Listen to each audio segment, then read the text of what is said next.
we're in the vicinity of Bodha Stupa with my teacher, Diane Denis. I asked if she could please give us a little bit of her time, her precious time, to pick her brain a little bit, and she agreed. So thank you very much for accepting our invitation. My pleasure. I'm very happy to be here. So I guess first of all, I'm curious. Maybe you can share a little bit about how you met the teachings of Buddhism. What context in your life? Well, now I'm aging, so it's been quite a while. But I met the teachings of Buddhism in person, not in books, because books precedes that. But when I went to Naropa University in 1989, I actually didn't know it was Buddhist, but I had heard that it was a Tibetan teacher, and I was really interested in Tibetan philosophies. But I was not aware of the extent to which Tibetan thought and Buddhism were so close. So you see how far up my impressions were. And so I went to Naropa. I went there 5 years, finished my BA, did an MA there. How was the BA? My BA was in contemplative arts. So I studied the arts from the point of view of Khenpo Rinpoche. So looking at how perception is a creation and how the artist in some way is a path, or you could say the art is a path of understanding how every perception is a creation. It's not like the self is like any charge, but actually the process of cognition is actual the creator in some way. So it was really interesting. It's about both letting go of kind of creating an identity and at the same time entering a path of openness and wisdom, kindness. So a very different approach to artistic development than in other schools. And that's why I went to Naropa, and that's where I met Buddhism and where I embraced it completely after that, because it made sense to me. I always felt like I couldn't put my finger on it, but it had something very profound to tell us humans. And so I'm wanting to know, and I'm still in that process of wanting to understand. It seems that it's an endless process of letting go and embracing and letting things manifest. So that's the process I went through studying the arts. I was doing movement studies, and influenced by Buddhist teachings. And when I did my MA, I actually came here and went to Tibet and spent time in the cremation ground and the places in Tibet where they offered the body to the vultures. And I felt again that it was really about letting go of this grasping onto a self and appreciating experience in a kind of naked way. Because when you spend time in the charnel grounds, or when you spend time in the cremation grounds, it's your own attachment to self that is coming to forefront. Even though it's another body, you almost feel the pain when the fingers are burning and coming into the, from observing. And I knew that it was also a very traditional way of going about things, going into the charnel ground was an age-old practice, right?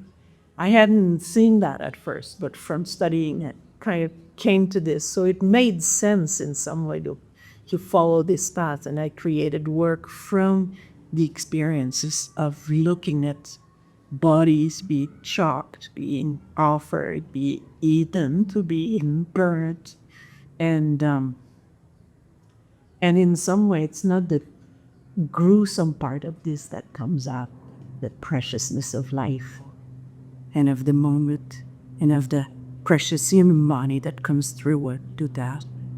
Because you see that you will also go through this. There is no doubt.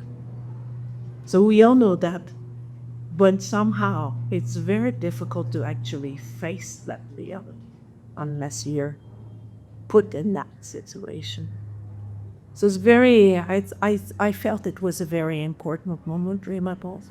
And this is where I also met my teacher, Khenpo Rinpoche, who was also a Trippa, spending time in his early years in charnel grounds. In Tibet, yes. Especially around Nyemo area and Tsultrim. He spent quite a bit of time there, close to the Karmapa. But he was going around and walking. But in Nyemo, he started spending more time there in a particular part of the side. How old were you at this time? I was 29, turning 30 already when I did that kind of work. And Khenpo Rinpoche used to say, "How is it going in the charnel ground?" Oh, you enjoy that? Can you share more of how you guys met? What was happening? I came here with Naropa doing that kind of research. To Nepal? It was in Nepal, yes, to Boda. One of my research projects that I decided we had to do an independent project. I had decided that I would have a series of questions on death and funerals and why offering bodies and what was that. So I had a series of questions, and I thought I will go see the different teachers in Boda so that I can read them and maybe kind of gather information and then write something about that. And Khenpo Rinpoche was the first one that I went to. And I guess I didn't do many others after, because the connection was so powerful that he started guiding me from that moment on. So it's a very powerful meeting with Khenpo Rinpoche. So we don't know how that works, right? What the connection is about, if there is something before that has brought this, but I was not, in my intellectual mind, I was not predisposed to become the disciple of anybody. I had this sense of little independence, and I was quite a stark feminist, so if there has a teacher, it had to be a woman in my mind. But cutting through all of that, because the connection was way more powerful than any intellectual dogma that I might have built in my early adulthood. And so when I met Khenpo Rinpoche, it's almost, when talking about conceptual and non-conceptual, it's almost like he cut through the conceptual linear mind in the very first moment I met. And I was left there in this open space. So much so that when I left, I cried for I don't know how many, because I had lost my reference point. I started crying for hours, and I didn't know what was going on. And slowly, with the practice, with the study, I started understanding what had happened, and still to this day, I'm still working through this very first moment I came in contact with them. So I think these powerful teachers have something to. They manifest the potential that we all have, but we rarely come in contact with it. So when it happens, it just opens up possibilities. I think that's how it works. Does that make sense? Yeah. And so this is very interesting to me is teachers, many living in Buddha, teaching in Buddha. By now, I'm always very thankful for this opportunity. These really highly trained human beings in developing the heart of kindness that goes way beyond any rationality, really opening possibilities for everyone they meet, really. But of course, it needs to have like a specific connection for this to happen, right? But we don't know. It's not like, oh, I'm gonna get a teacher or something, right? Maybe you can do that, and sometimes it works, right? It slowly grows on us. But there is also something that is not rational at work in our life. And sometimes we have a kind of a window into that, whatever. We have windows into that reality that is more subtle. So it's almost like the human being, I see it like that. The human being is like different levels of consciousness or readings. So there's the factual, the linear, but there's all kinds of symbolic things happening and emotional things and unconscious awareness that is still very present. So it's not unconscious. It's still very conscious, but not prominent, not dominant. Subconscious area.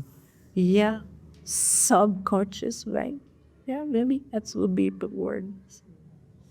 So the work, I think, has to do with bringing all these qualities together, and we cannot do that with strategy. We have to kind of invite, prepare the ground for them to arise, be present but not fixed. So what was the approach that Khenpo Rinpoche took to you in particular? Like after this explosive meeting, for example, then did he give you an instruction? Did he tell you go to this, go to that? Yeah. He told me to go to a charnel ground in Tibet to help. Also based on his instruction, that's when you wanted to do that afterwards? I had started, and the first charnel ground was his instruction also. Yeah, so yes, I went to 2 different charnel grounds in Tibet based on his instruction. And then after that, he also sent me to Tibet. He gave me the name of a woman disciple of Naropa who lived in the area of that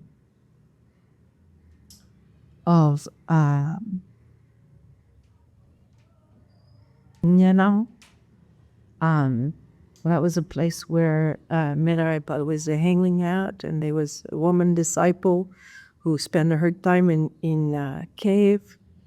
And he sent me to find the cave. He said, I don't know if it still exists, but if you find it, you should sit there.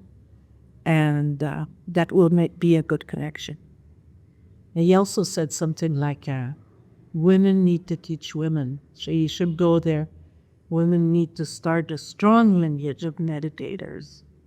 And so I had the sense that going there would facilitate this kind of happening. I have no idea how it fits in the whole thing, but I did find the cave and I did sit there, and I found a community of nuns who were still there around the cave, and was still in contact with them, and it's kind of beautiful creating these connections with And at that time in Tibet, it was kind of half closed, half open, and you didn't know. So there was this one person that could get you these other. There was no kind of buses going there, or so you had to hitchhike. So You went by land? for what? Yeah, I went by land. So I walked and walked and walked and hitchhiked. And at some point, there was a checkpoint. The driver said I cannot take the risk of going through the checkpoint with you in my truck. I just cannot. So we got down, started walking, and then at the checkpoint, somebody said, "Oh, it's about 2 hours from here." 6 or 8 hours later, I was still walking this. It's because we're like 4,500 and 5,000. And it's dark, but I never seen such a beautiful sky with stars, so many stars, right? In the high mountains of the Himalaya. It was extraordinary, beautiful. But at the same time, a little bit kind of unnerving being alone there. Nowhere, right? Am I in the right place? Am I going in the right direction? And then I remember a shepherd going by. You can recognize that because they were dressed in shepherd clothes, and he looked at me. And it's almost like walking beside him. I was on another vehicle. I was taking his energy or something, his speed, because alone I was lucky. Very slow, very tired, but despite him, it's like. And he showed me where the cave of Naropa, and from there I could find the Saraya cave. So it was an amazing thing, being alone in this rural and entering into Tibet at that time, which was still wild. But you could see how the Dharma was really present. The people's very own being. You could sense just being around this community is a teaching, a profound teaching that affected my whole body to this day. Maybe next week, who knows? Was the community also connected with Khenpo Rinpoche? Not at that time. And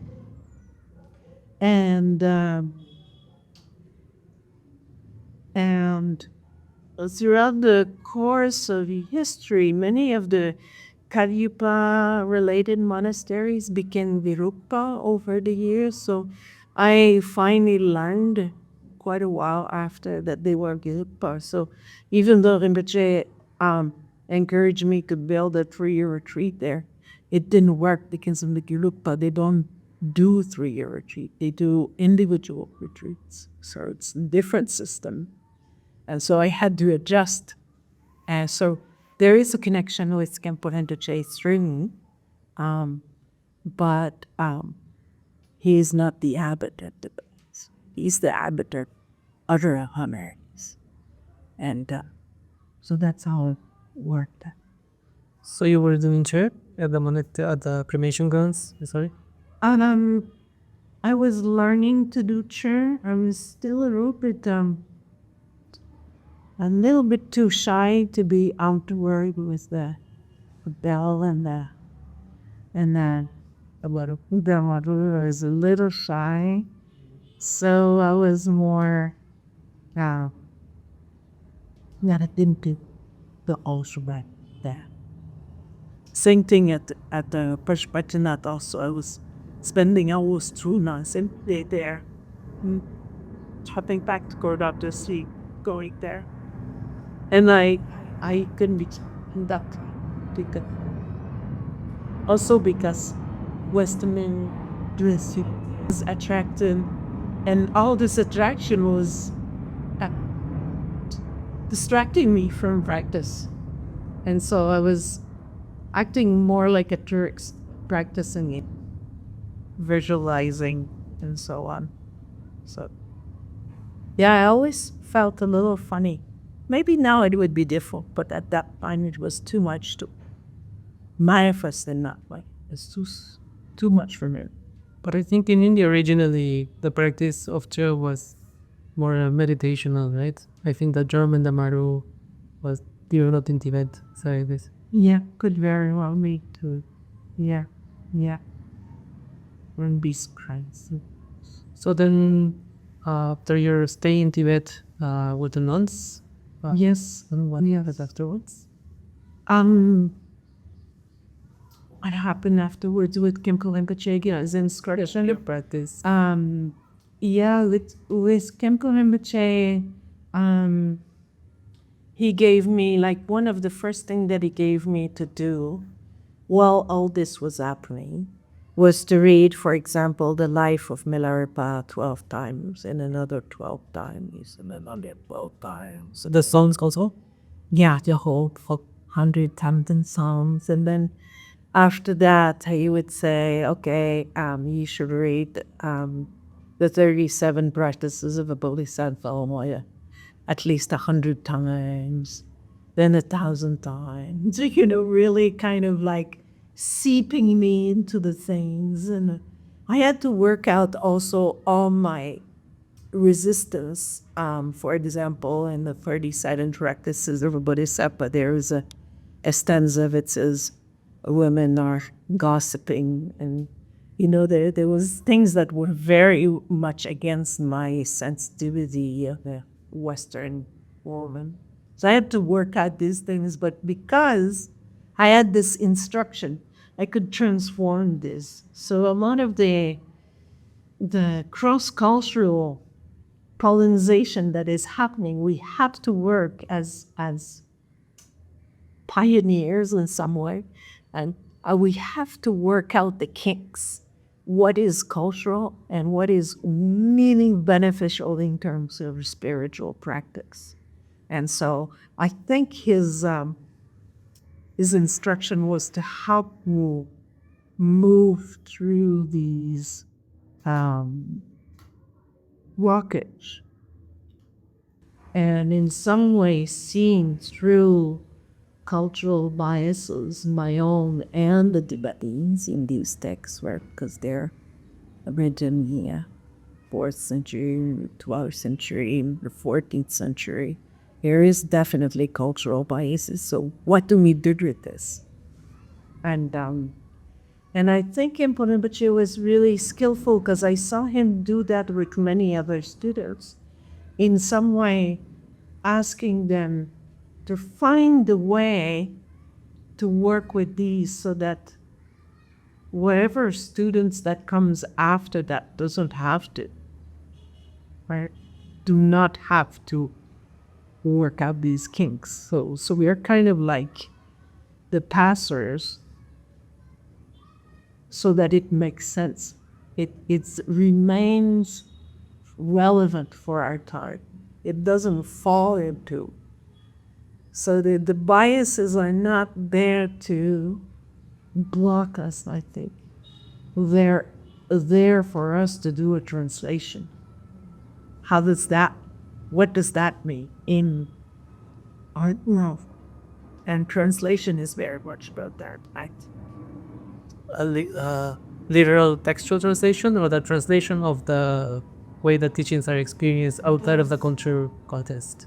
Both. I think when we translate into our language, and we have to basically confront meaning. What makes sense, what doesn't make sense. How are we gonna, same thing with ideas, concepts, hierarchies, relationship, gender. All of this is kind of like part of the making these profound teachings still relevant for our time. And he pushed that a lot for us. Said, when you're translating, you're actually infusing Dharma into your language. Not only your culture, as its language is a living being, right? And you're kind of like infusing Dharma into the language. It's very powerful as an idea. So there is cultural, which is kind of conceptual, but even language in itself has a life, has a karma kind of thing. It's an interesting idea. Did you speak Tibetan when you met Khenpo Rinpoche? I was trying to, not very agile, so I often worked with a translator. And he said to me, you do not learn to speak. You learn the text, you learn to translate, but do not learn to speak. When? Yeah. He said, speaking will not lead you to enlightenment. The text.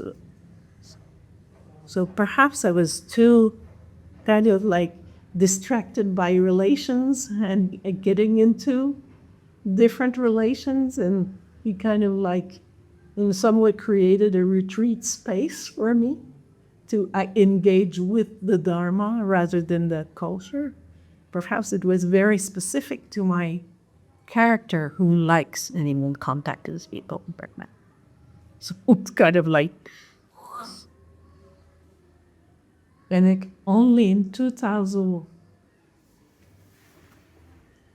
like very, very late that he said, okay, well, you can learn to speak.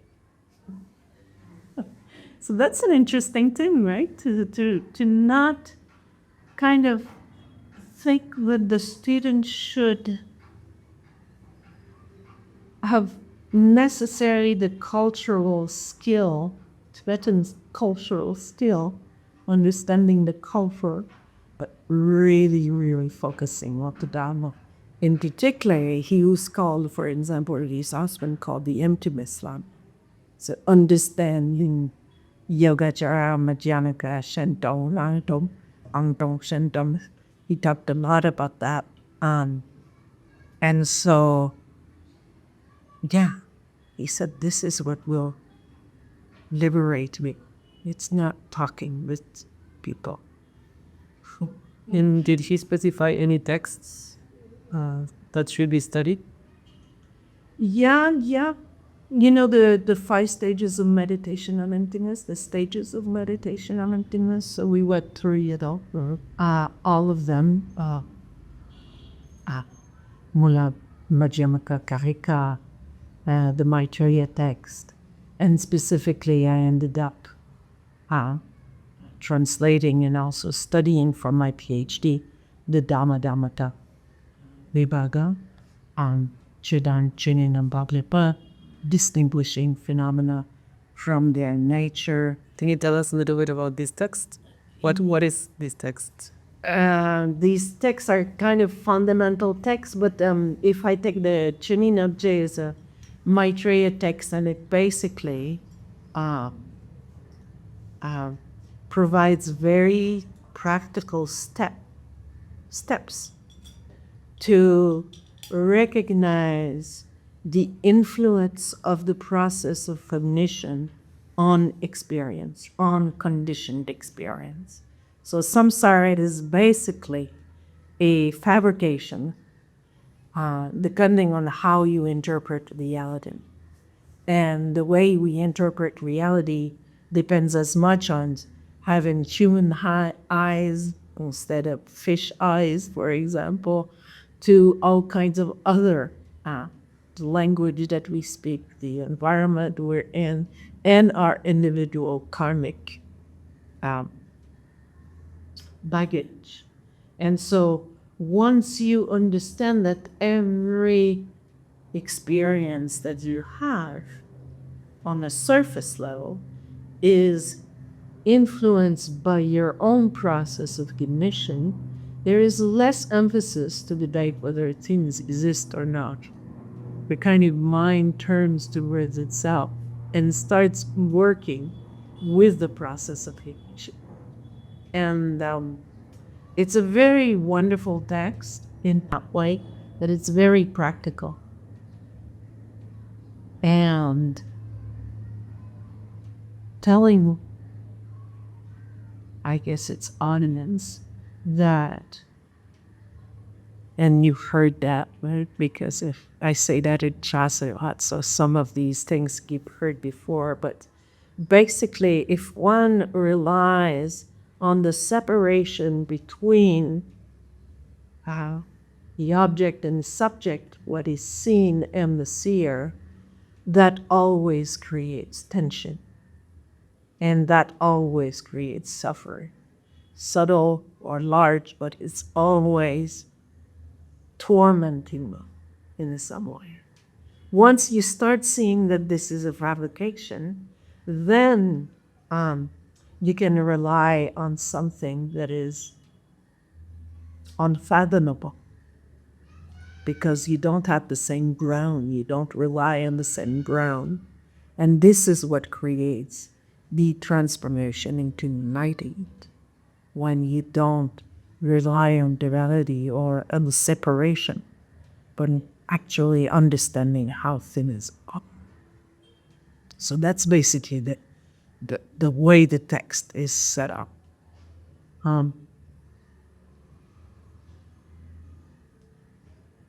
And one of the things that was really baffling to me studying this text with Khenpo Rinpoche is I studied one commentary, and he was very happy with that and had me learn the text by heart, recite it in front of hundreds of people. Whose commentary was it? Nitong's commentary, yeah. Yeah, and he had me, and I recited in front of people. One time I went to translate for him in France, and in the evening, he sent me away to learn a text for the morning before I was gonna translate. And in the morning, he really scolded me very intensely, and I was like, what is going on here? I was really shocked. This is really skillful means by Vajra masters. They're not skillful means to be used by everybody, right? And then he said, 5 minutes after, really scolding, and never scolded me like that before. I was really shocked. And then he said, I'm not going to teach, you are. So all these people and friends came to see him, right? So they go, oh yes, he's going to teach this text, but really you're going for the master and you're going for Rinpoche, whatever he teaches. And meanwhile, I'm sitting in front of this audience saying, Khenpo Rinpoche won't be library. So that was really shocking, right? From one moment, and I hadn't thought that I was doing that, but I'd been studying this text for a long time. And since then, he kept me on that commentary and on that text. You don't need to study anything else. You continue studying this text. No. I would ask again and again, now that I've done that, I've translated, I've taught, can I, we can talk this. So there is something to be said. I feel like in some way I'm holding a treasure that is put in my hands, and my job is to kind of like talk about this text in whatever way, in whatever situation. So I'm often in most of my writing referring to this text. In my classes, I'm using this text, and I feel like this is the blessing of Khenpo Rinpoche. So it's not so much about re-knowing this text, but I feel like there's a transmission going there through his instruction in Sopa. So historically speaking, among the Maitreya text, this is one of the texts that Asanga seems to have hidden away because he felt it wasn't ready for that time, right? It was better for the future, and it was then rediscovered by Maitripa. What aspect of this text do you think was, compared to the other three texts that were in him, what aspect of this text was that made it a little bit controversial? I sense there's different ways that you can explain this kind of 600 years of disappearance, right? It became secret. It was transmitted orally. Drungu Rinpoche says that this text is more of a pointing out the nature of mind kind of text. There is also the fact that, and it is a scholar called Padu that talks about that. He says that actually we see the traces of Tantra coming through in the 3rd, 4th century. This is where it starts in India. Around the same time, the Dharmadharmatāvibhāga, the Chuninamje, is put into writing by Asanga. And so I think there is a sense that there is a connection with the fact that it is very profound, very subtle, and actually bringing students to look at their own experience. And because it's practically oriented and experience oriented, it's not so much that it's secret, but it's so subtle that you have to create the conditions around for it to be useful. So I think that there is that sense of, with all the teachings on non-conceptuality or formlessness or direct pointing out of the nature of mind, is very extremely subtle, extremely profound, right? And I think that's why it's not a text that will discuss philosophical ideas, although it presents a view, but it doesn't really debate. So it's not something that you can study in Shagura in the same one that you would study, for example, the Nagarjuna's debate over causality or time or right spikes or so there is that aspect of it. And it also doesn't necessarily talk about ethics, right? So it's not about rules, what is good, what is not good, how you should go about. So it's not something that couldn't been taught to newcomers, for example, the way we do it in the universities nowadays, right? We present the Chirum MJ sometimes in the second year of BA now. But I think because of the preciousness of the instruction, it was preserved. And when Maitripa came about, there was a whole movement in Kashmir studying the Prajnaparamita literature a whole lot, and then creating that openness or the good condition for this text to be studied in a larger kind of mode. And in Tibet it made sense because there was other texts talking about that, and more Tibetis using tantric ideas. And so that's my take on this. That's interesting because the other text that Dharmadharmatāvibhāga was hidden with is the Jew Lama, right? The Uttara Shastra Tantra. Yeah. And I mean, the Jew Lama is considered cusp between Sutra and Tantra, right? So from that perspective, it makes sense that they're put together as a hidden. I think of them as almost dharma of. Yeah, it's an interesting thing. Then I kind of discussed that a little bit in my dissertation of how it is, because usually dharma is associated with Guru Rinpoche, right? But we have this very similar story with the Dundunama and the Jinlache, where it's kind of hidden. It's a story, a nice narrative, right? It's hidden. It's interesting as an idea, and it's liked, right? So it has a feel, definitely, of tradition in there. And also, the whole thing about Tantra being secret or preserved, or I think there is something to be said about and this I discussed with other students. I know Shriti has done our BA dissertation on this subject, but the point of having the term secret, I think there is a connection with the fact that it's actually aiming at what is non-conceptual, what is more of direct experience, rather than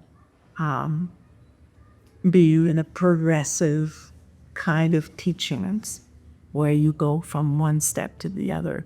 Tao is direct to experience. You visualize, you kind of like work with your own mind in some way by mirroring it, creating an inner experience with that, and therefore calling direct experience of it by doing it, preparing that, creating the ground for this to happen, right? And I think secrecy and non-conceptuality are kind of like of a nice mix, nice dialogue. Interesting to explore further into that. Would you say that the main theme of the text of the Dharmadharmatāvibhāga is non-conceptuality? Want to say that? Yeah. Even though it has some concept, it's basically giving tools to actually use concepts in order to let go of concepts. And the nice thing also about the Dharmadharmatāvibhāga, the Katnagotrāvibhāga, is that in some way Buddha, it kind of gives a new definition, another definition of Buddha nature that Chiminamche does. Basically, it never mentions Buddha nature, but it talks about Nyavikalpachnala, Labalita as the nature of the mind, recognizing itself, recognizing suchness. And so in that way, we see how it is very practical. Rather than being a notion of Buddha nature, it says actually all is there and you can just recognize it. All that you need to do is kind of like see through the conceptual elaboration. It's not even letting go of concept, it's seeing the nature of concepts. So that's also a very radical idea in some way. You don't have to go anywhere. You don't have to let go of anything. Abandoning means seer. So that's an interesting thing, right? The 5 skandhas are not to be discarded. Actually, the 5 skandhas are the vehicle for an realization, right? Because that's a form that appears, the sensation, the perception, the formation, and consciousness. This is what he makes appearances. And it's the nature of appearances that we need to recognize. Without appearances, there's no seeing our nature. So those are all opportunities, constant opportunities to wake up. So I find that very wonderful in some way because it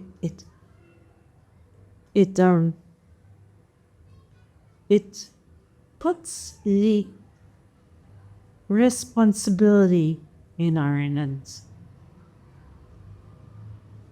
That's really cool.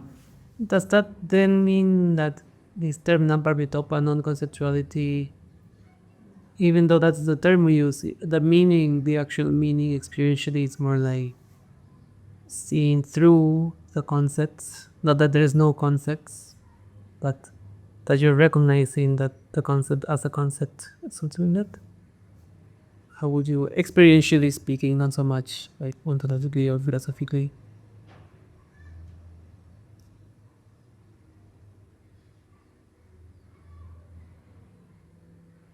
Can you repeat? I'm getting somewhere, but it's like we have this term, right? Namparmitopa, like non-conceptuality. That to me, when I read that, logically I think, oh, that means there's no concepts, right? But now you're telling us it's not that there's no concepts, because we have to go through the skandhas, and so in that case, this term itself seems a little bit misleading. So I'm curious, how experientially then can we understand it as meaning Namparvitopa, meaning through the concepts, seen through the concepts, or I think the key word is never Namparmitopa alone. It's Namparmitopa Yeshe. And it's not shape, it's Yeshe. So primordial. From the beginning of time, yay, right? It's original.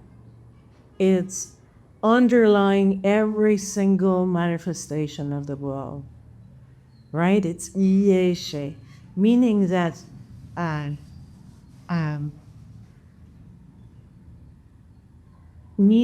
concept is never separate from its nature. In itself, it is Yeshe. In itself, it is the most clarity in the mind, to use Rupa Rinpoche's language, right? It is bliss and next to Khenpo Rinpoche's words, right? So in some way, Yeshe, Ye, from beginning of time, primordial, underlying everything, is always there. So whether there is concepts or no concepts, it is there. And so there's a really nice stanza in the text that says, when there are stains, when there are concepts, suchness does not appear. And when suchness appears, everything is brownier, something like that. So that's an interesting thing. When we grasp our concepts, we kind of hide the nature. The grasping itself blinds us to what the concept is really. So rather than grasping or attributing fixed existence to what we see, all appearances, the exercise is to embrace its suchness. So it's a much more relaxed, right? It's much less kind of like doing, a lot more relaxed but fully aware. So that doesn't mean that we don't act in the world when there is need to act for the benefit of all. But the activity of a bodhisattva or a Buddha is being able to act without grasping. That's, I think, how we could look at this Namparmitopa Yeshe, right? So it's a knowing, it's a she, it's an awareness that is primordial. And usually, we don't dwell in this realm. We dwell in the dualistic world. So our she is very dualistic. Our knowledge is from an object and a seer, always kind of separate. And because we're so conditioned by this separation, we forget that whatever arises in the mind is the result of the mind that created it, right? Whatever the reality outside is. I think that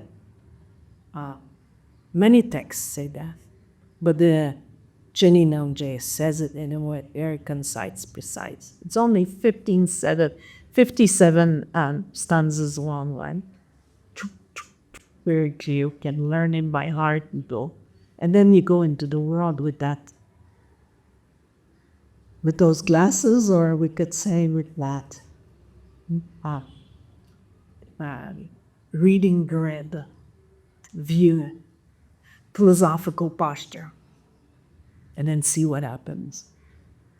So as one starts seeing how one grasps, or how one really believes that things out there are different than things in there.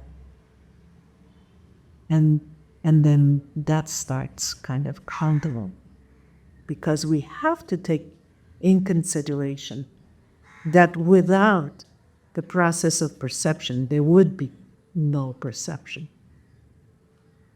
And this is what we forget. We think the world is out there, we're here, and this is kind of like passive. But we're very actively taking in whatever creating and attributing all kinds of ideas to reality, rather than letting it be. Yeah. So, nampa vitupa, yes. And it always is connected with suchness. Deshimu, da, dharmata, the fact of being a dharma, or the fact of being exactly like that, as it is. So, in dualistic terms, even though it's not like that because they're not dual, Nampa Mitupa Yeshe sees suchness.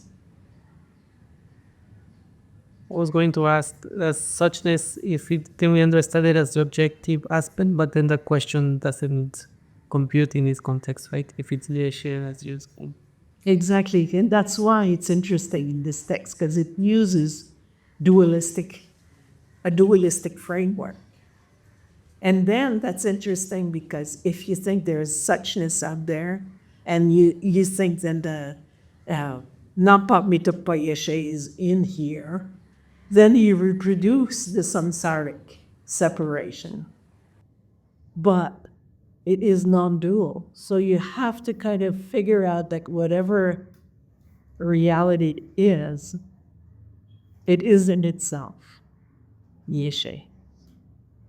So that's kind of like has us move beyond our tendencies in some way. But it does use a kind of dualistic formatting for making us understand. Even though this term is not used in the Dharmadharmatāvibhāga, as far as I know, perhaps it is Swasam Vedana, Ranrik.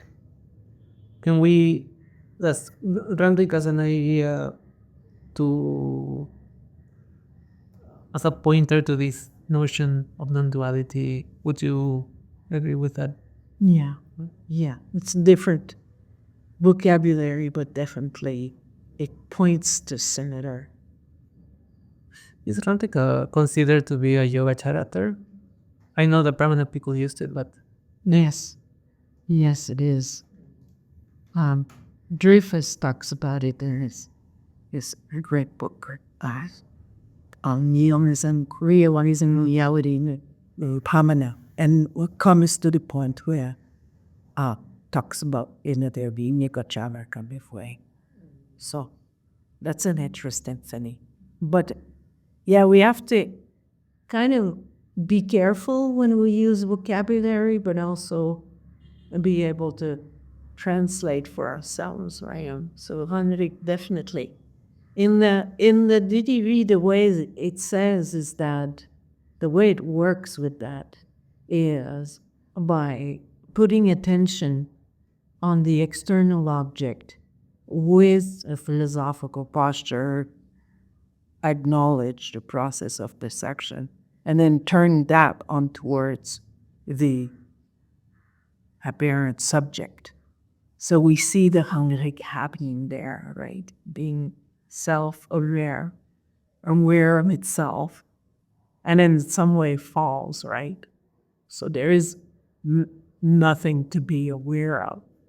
you repeat this process again? I want to make sure that it's so. So there is like 4 steps, but the main steps is first, you have to, once you understand that whatever appears is the result of a process of perception, right? So you Conceptually speaking, right? Like you understand it. First you study, right? You need concepts to actually understand how perception functions, because that's what creates illusion. Without the process of dualistic process of perception, there is no illusion, so there is no problem. But if there is illusion, we have to understand what creates the illusion, and it is kind of the mechanic of the process of perception. So once you understand how the process of perception occurs, and that whatever appears as an object out there, even an inner object like the sensation or a perception, blue, yellow, even in a dream, a flower in a dream, all these are objects, right?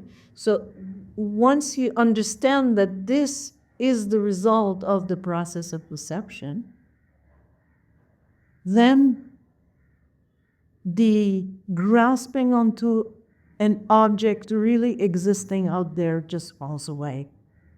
Because in some way, through the dualistic process of perception, you have no access to an object, right? You only have access to the result of your process of perception.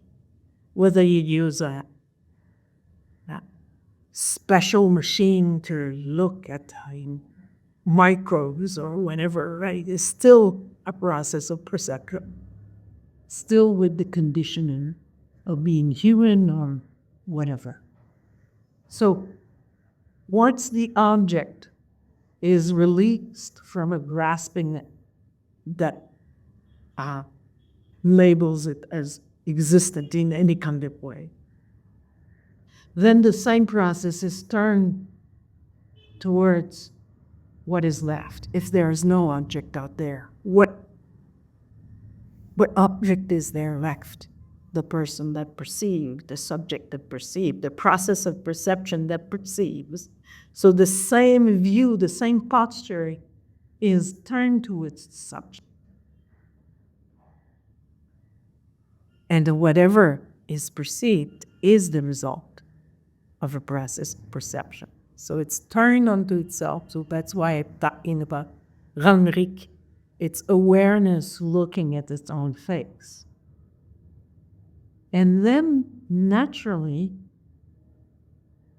the grasping dissolves in the most natural, without effort.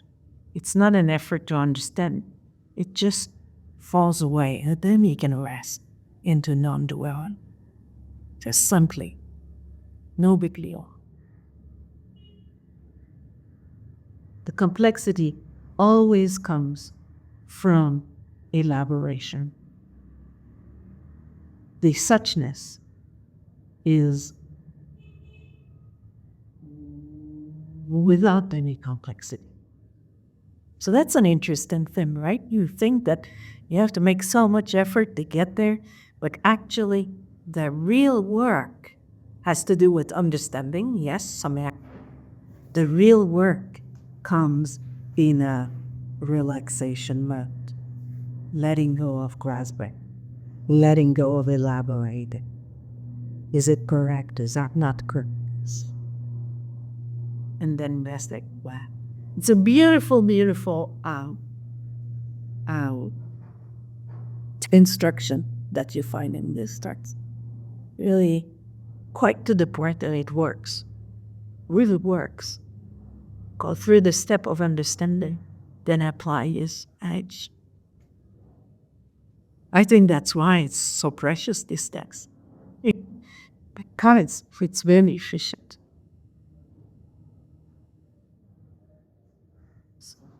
So now I think you're editing your dissertation into a book format. And yeah, right now. So when you edit a dissertation into a book, you have to cut. So I'm in the process of cutting, like Chöd writes.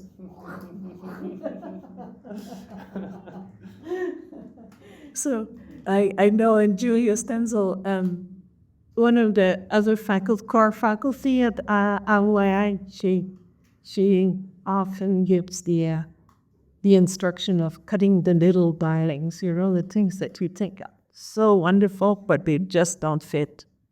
It's like sideways. So I'm doing a lot of cutting that now, but I think I'll get there.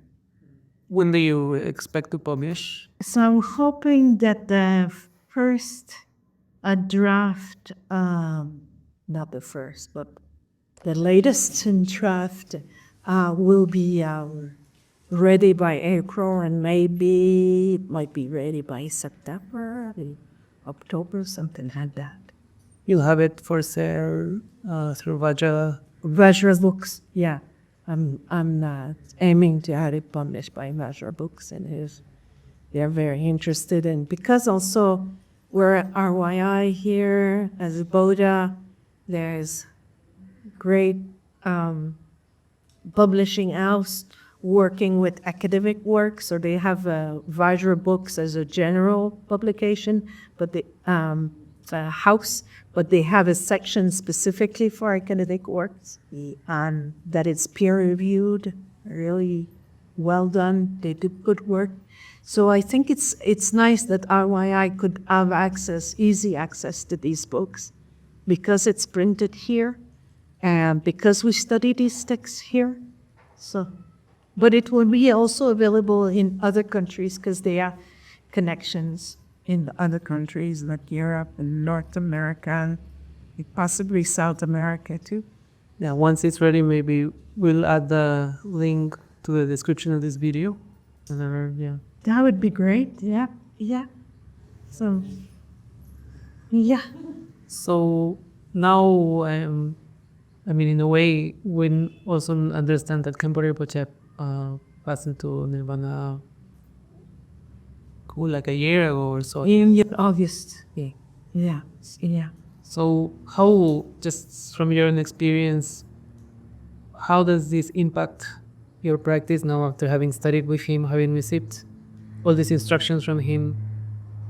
Do you feel like an orphan? Do you feel like you can manage on your own? What's your... I think it's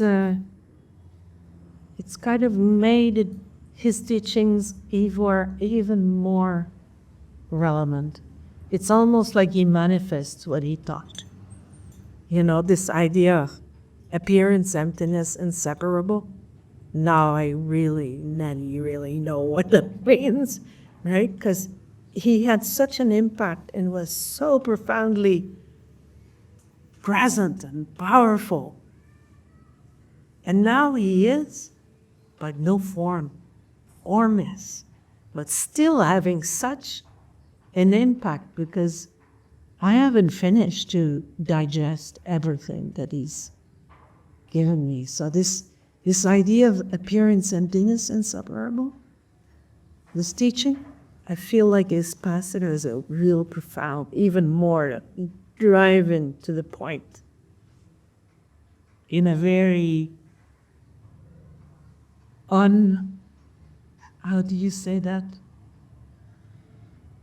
Unequivocal way. So it hits me even more.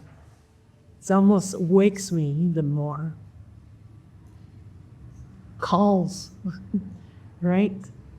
Because it has been so profound in my life, and I think it is so precious that in some way, although I cannot manifest as he did, I can at least manifest a little bit of those teachings in my own way. And that was really, almost every question I'll ask him, that was part of the answer. So he didn't think that it was boring to repeat the same thing. Right? Never. Even if it was the same sentence, again and again and again. And as a student, sometimes you think, is he going to give me something like other? He's already set up, waiting for that thing, right? But then you realize this is so profound that we need to read it again and again and again and again, not only to each other, us who are practicing, but to ourselves also. Because it is so much profound and so important to realize our full potential. This is the only way, actually, to realize our full potential, to get the qualities out, the kindness to shine, the wisdom to explode, right? This is the way. And he kept, and I kept thinking, my goodness, you see, isn't he tired? And everywhere he went, he kept knocking on that nail again and again. So nowadays, my aspiration is to be able to kind of like really hold that posture like in the lotus of the heart, in a firm way, like he's managed. Don't know to what degree, but in my own way, I think that's what his passing has taught me. And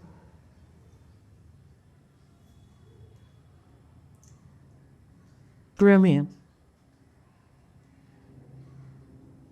You know, but Itaka, Anutara, yeah, when it's something that is, how would you translate that? Unsurpassable, unsurpassed.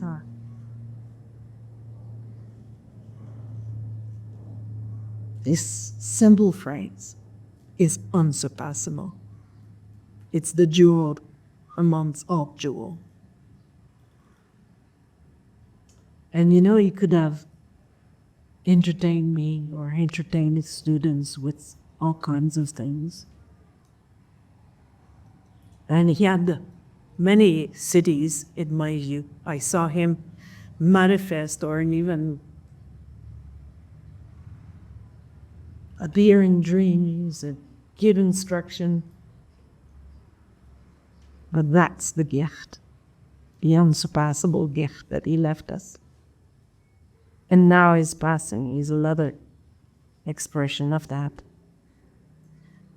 So I'm very thankful to have been able to meet him in this life. I make the wish like I can continue meeting him wherever, whenever, in dreams, in other worlds, in other lives, backwards in the past again. Through times, through the 3 times, the 10 directions.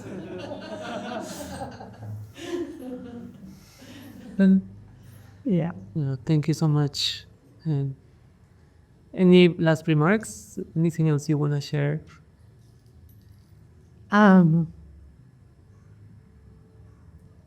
So, yes, I'll share one thing. I feel like when